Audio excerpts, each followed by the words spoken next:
Harihi Om, Shri Gurubhyo Namaha, Shri Krishnaya Namaha.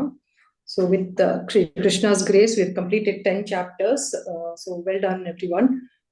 So, today we'll start with 11th chapter. Okay.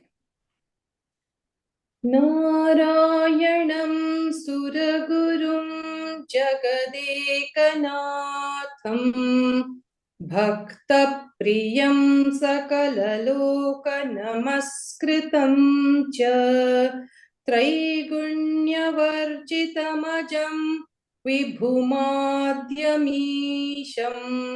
वन्दे भवघ्नम् अमरासुरसिद्धवन्द्यम् नारायणं नमस्कृत्य नरं चैव नरोत्तमं देवीं सरस्वतीं व्यासं ततो जयमुदीरयेत्।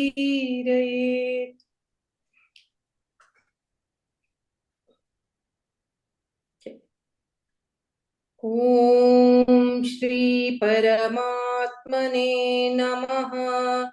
अथ एकादशोऽध्यायः विश्वरूपदर्शनयोगः। अर्जुन उवाच मदनुग्रहाय परमम् अर्जुन उवाच मदनुग्रहाय परमम् गुह्यमध्यात्मसंज्ञितम् गुह्यमध्यात्मसंज्ञितम् यत्त्वयोक्तं वचस्तेन यत्त्वयोक्तं वचस्तेन मोहोऽयं विगतो मम। मोहोऽयं विगतो मम। अर्जुन उवाच मदनुग्रहाय परमं गुह्यमध्यात्मसंज्ञितं यत्त्वयोक्तं वचस्तेन मोहोऽयं विगतो मम। अर्जुन उवाच मदनुग्रहाय परमं गुह्यमध्यात्मसंज्ञितं यत्त्वयोक्तं वचस्तेन मोहोऽयं विगतो मम। भवाप्ययौ हि भूतानां भवाप्ययौ हि भूतानां श्रुतौ विस्तरशो मया। श्रुतौ विस्तरशो मया। त्वत्तः कमलपत्राक्ष त्वत्तः कमलपत्राक्ष माहात्म्यमपि चाव्ययम्। माहात्म्यमपि चाव्ययम्। भवाप्ययौ हि भूतानां श्रुतौ विस्तरशो मया। त्वत्तः कमलपत्राक्ष माहात्म्यमपि चाव्ययम्। भवाप्ययौ हि भूतानां श्रुतौ विस्तरशो मया। त्वत्तः कमलपत्राक्ष माहात्म्यमपि चाव्ययम्। एवमेतद्यथाथत्वम् एवमेतद्यथाथत्वम् आत्मानं परमेश्वर आत्मानं परमेश्वर द्रष्टुमिच्छामि ते रूपम्। द्रष्टुमिच्छामि ते रूपम्। ऐश्वरं पुरुषोत्तम ऐश्वरं पुरुषोत्तम एवमेतद्यथाथत्वम् आत्मानं परमेश्वर द्रष्टुमिच्छामि ते रूपम् ऐश्वरं पुरुषोत्तम। एवमेतद्यथा तत्त्वम् आत्मानं परमेश्वर द्रष्टुमिच्छामि ते रूपम् ऐश्वरं पुरुषोत्तम।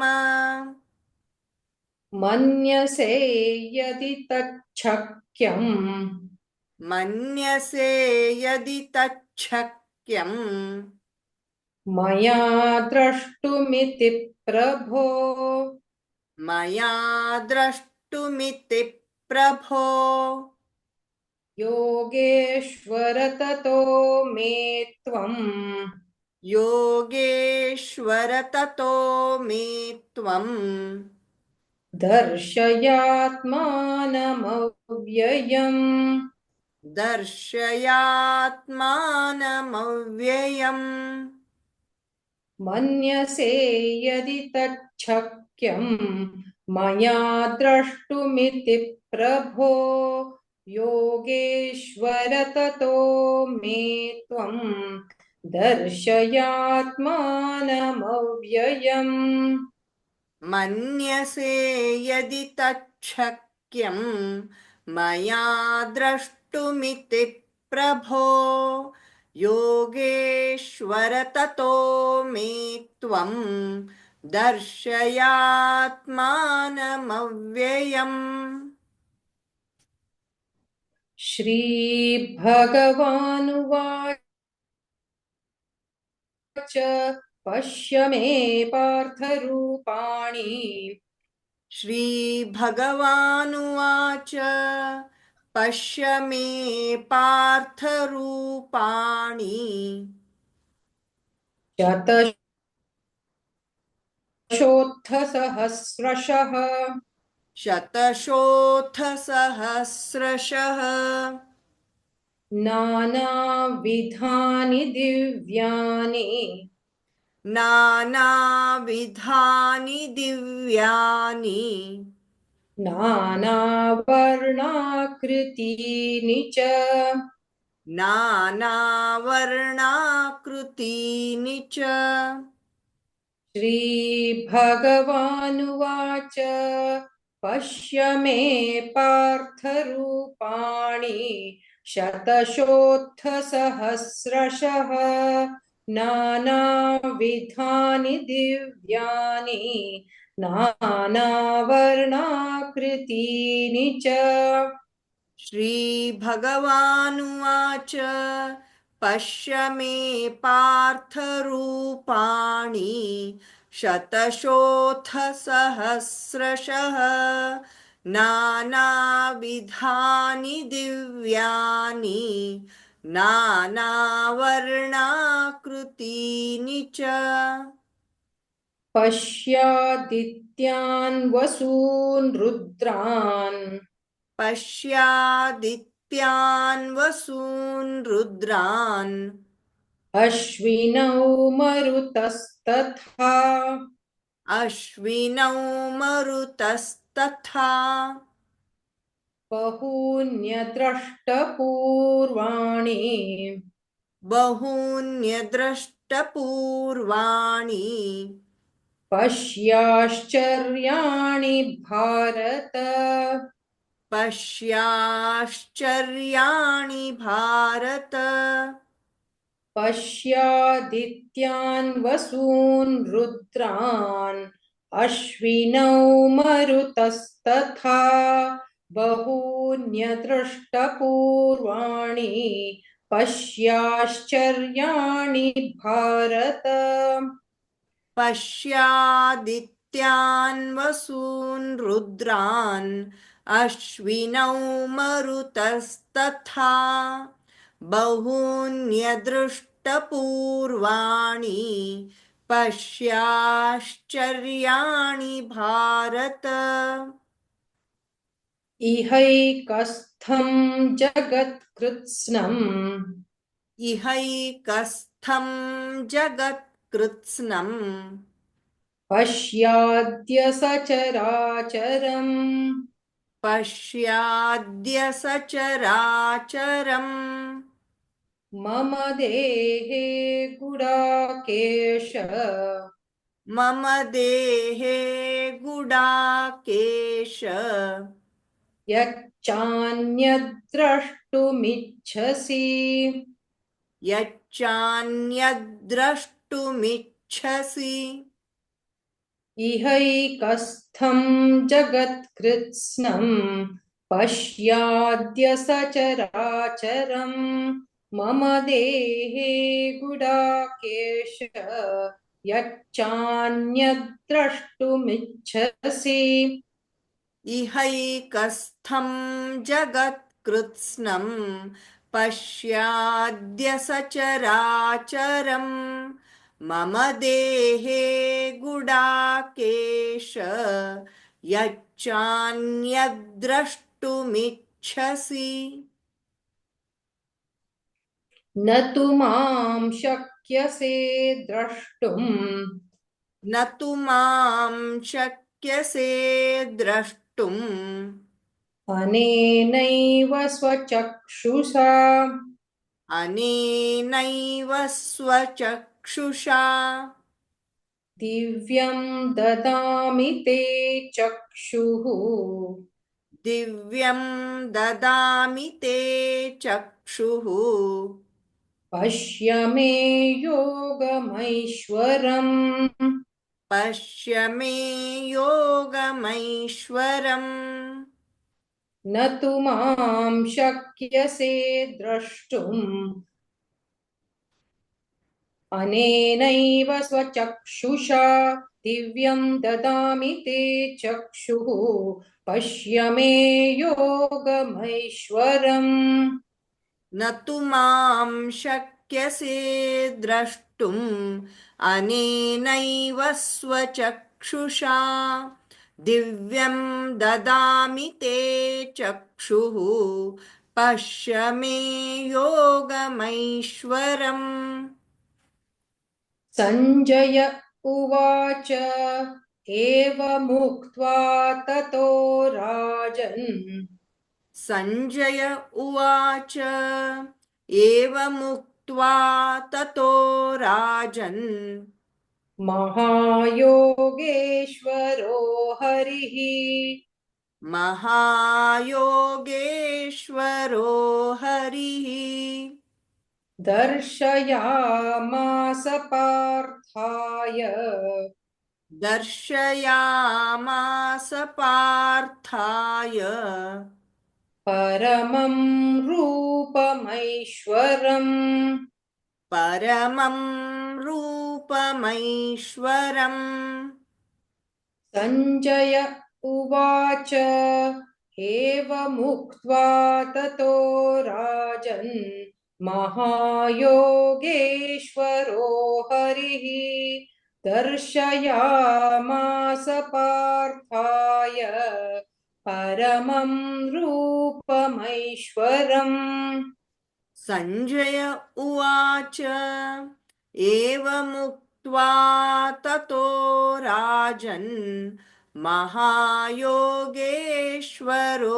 हरिः दर्शयामास पार्थाय परमं रूपमैश्वरम् अनेकवक्त्रनयनम् अनेकवक्त्रनयनम् अनेकाद्भुतदर्शनम् अनेकाद्भुतदर्शनम् अनेकदिव्याभरणम् अनेकदिव्याभरणम् दिव्यानेकोद्यतायुधम् दिव्यानेकोद्यतायुधम् अनेकवक्त्रनयनम् अनेकाद्भुतदर्शनम् अनेकदिव्याभरणम् अदिव्यानेकोद्यतायुधम् अनेकवक्त्रनयनम् अनेकाद्भुतदर्शनम् अनेकदिव्याभरणम् दिव्यानेकोद्यतायुधम्. Thank you, Vinaji. Okay. So let's start revising today's shlokas. So anyone wants to volunteer for the first one? Let's start the first one, Neetaji. Yeah, one more thing, Ajit, maybe we should take this opportunity to practice the Dhyana shlokas as well, actually, quickly. Yep, So yep. start with the Dhyana shlokas, please. Can we go back to the Dhyana shloka slide? Yeah. नारायणं सुरगुरुं जगदेकनाथं भक्तप्रियं सकललोकनमस्कृतं च त्रैगुण्यवर्जितमजं विभुमाद्यमीशं वन्दे भवग्नम् अमरासुरसिद्धवन्द्यम् नारायणं नमस्कृत्य नरं चैव नरोत्तमं देवीं सरस्वतीं व्यासं ततो जयमुदीरयेत्। ॐ श्रीपरमात्मने नमः। अथ एकादशोऽध्यायः विश्वरूपदर्शनयोगः। अर्जुनोवाच मदनुग्रहाय परमं गुह्यम् अध्यात्मसंज्ञितं यत्त्वयोक्तं वचस्तेन मोहोऽयं विगतो मम। भवाप्ययौ हि भूतानां श्रुत्वौ विस्तरशो मया त्वत्तः कमलपत्राक्ष महात्म्यमभिजाव्ययम्।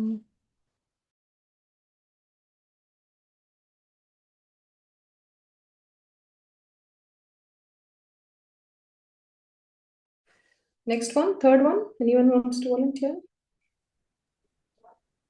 एवमेतद्यथार्थत्वम् आत्मानं परमेश्वर द्रष्टुमिच्छामि ते रूपम् ऐश्वरं पुरुषोत्तम।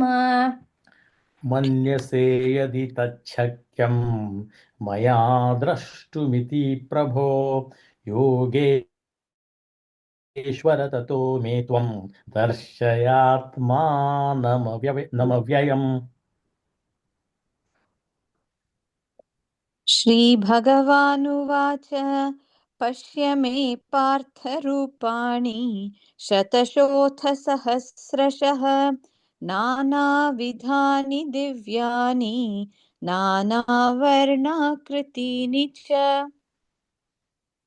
पश्यादित्यान् वसून् रुद्रान् अश्विनौ मरुतस्तथा बहून्यद्रष्टपूर्वाणि पश्चाश्चर्याणि भारत। इहैकस्तं जगत्कृत्स्नं पश्याद्य सचराचरं मम देहे गुडाकेश यच्छान्यद्द्रष्टुमिच्छसि न तु मां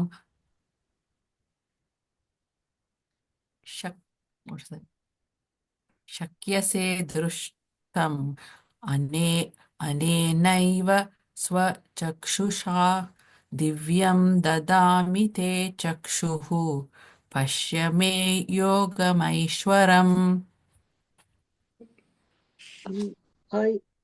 सञ्जय उवाच एवमुक्त्वा ततो राजन् महायोगेश्वरो हरिः दर्शयामास पार्थाय परमं रूपमैश्वरम्।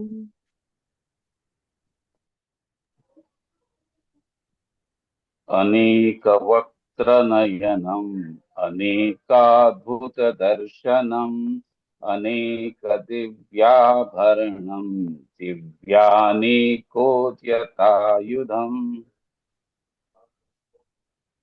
Okay, thank you everyone. Any doubts or anyone wants to repeat any of the shlokas? We've got a couple of minutes.